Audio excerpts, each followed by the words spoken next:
korupsi itu saya ada dua. Satu, korupsi kultural.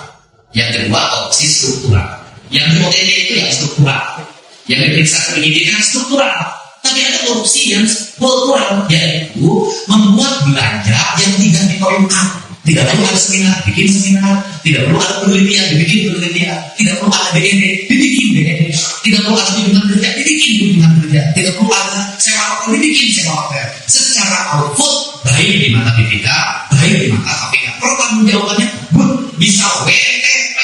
Tapi kalau itu ternyata kegiatan-kegiatan itu sekolah SD-nya roboh, puskesmasnya roboh, jalannya bolong, drainasenya hancur, kemudian aliran sungainya tersumbat sampah di mana-mana, mobil pengangkut sampahnya lele, mobil pejabatnya bagus. Nah ini itu justru menurut saya di Indonesia yang paling banyak hari ini adalah bukan hanya struktural, tapi korupsi kultural, yaitu uang negara dibelanjakan tapi tidak punya manfaat bagi